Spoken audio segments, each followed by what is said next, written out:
It began on a college campus and grew over 4 decades to become a home for the arts in Wayne County. The genesis of the Wayne Center for the Arts can be found in a letter written by Professor Arne Lewis to College of Worcester President J. Garber Druschel in late 1972, asking the college to create a space to establish the Worcester Arts Center, envisioned as a college community partnership to present exhibits and conduct classes in the visual and performing arts. There was no place where artists in town could meet. The Fine Arts Guild had no location, neither did the weavers or the potters. So we began to talk about ways in which this might work out. And what happened is that the idea of the Worcester Arts Center, which was the original name,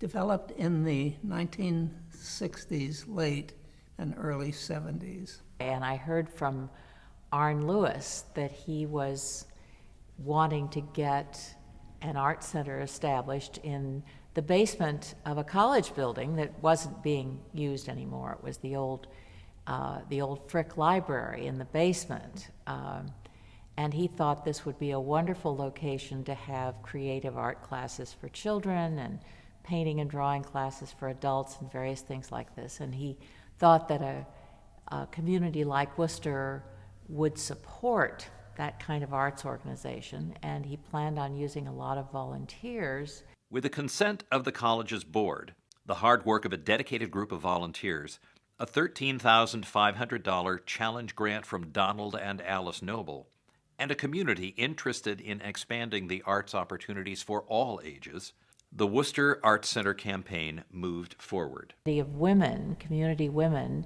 got together, and Jean Adams and Julie Fischelson headed up the fundraising committee. Our job was to help raise some money, so we went on the hunt. And I'm sure I put on 10 pounds because we kept taking businessmen out to lunch and trying to persuade them that they should make a donation to the cause. And by late spring, the Worcester's Arts Center was a reality. The first president was John Thomas, assisted by Sally Patton. Classes began in the summer of 1973, and also exhibitions of town's work.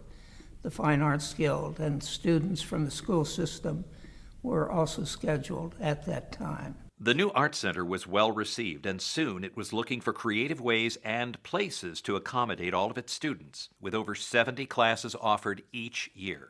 We needed to raise the funds to move out to someplace where we had more space.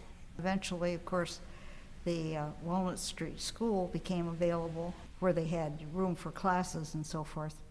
Rubbermaid's chairman, Stanley Galt, and treasurer, Richard Gates, outlined a plan to buy the building and give it to the Art Center. Sam Shapiro spearheaded a fundraising campaign in which the community pledged $650,000 for the Art Center's renovation. In October 1984, the newly christened Wayne Center for the Arts opened its doors. The move gave the Art Center twice the amount of exhibition space and 3 times the floor space for classes and activities. The center expanded its visual arts classes and offered more dance and music classes.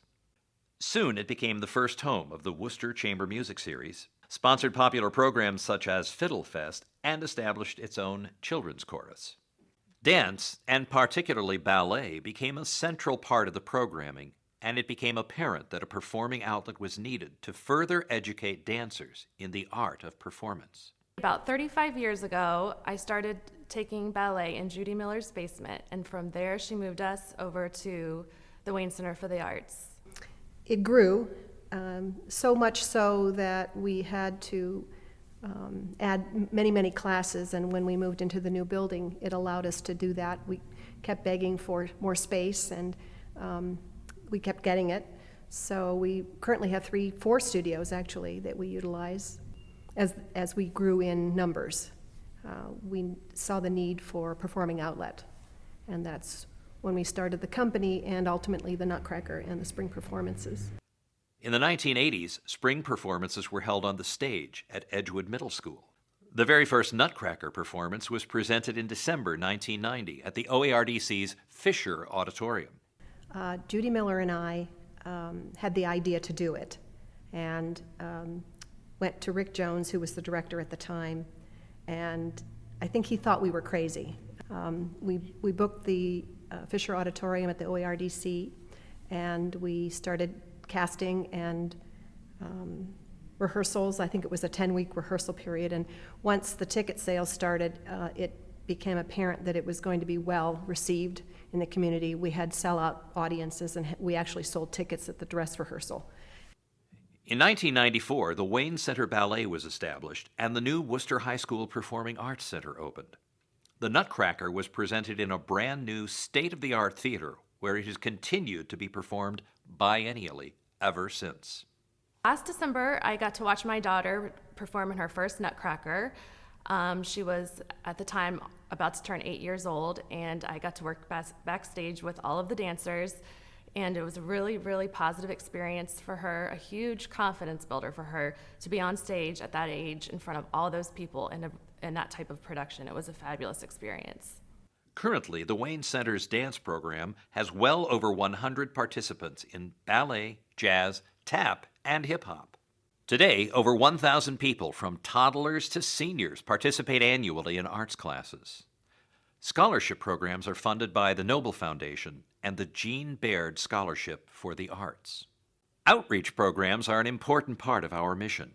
Arts Outlet, funded by Steve and Cheryl Shapiro, presents after-school art enrichment classes for underserved children. Project Partnership, in conjunction with the Tri-County Educational Service Center, brings students with special needs to the center 5 times a year.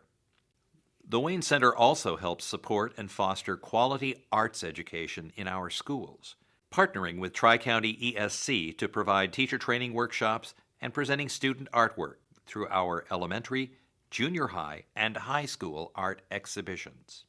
Affiliate groups such as WAGE, the Wayne Artist Group Effort, the Watercolor Guild, and the Worcester Potters Guild meet monthly and present exhibitions in our galleries. We also provide a home to such groups as the Wayne Choral Union and the Writers Guild.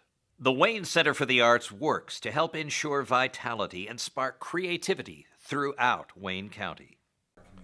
The Wayne Center plays many different roles in our community today, beginning but not limited to its educational functions. It provides the core educational function to our community in the arts. Beyond that, we can certainly see its value as a hub for our arts community. And last but certainly not least is its economic development value. And so when you start with a new idea, you just hope, cross your fingers and hope that other people will catch the enthusiasm, and they did.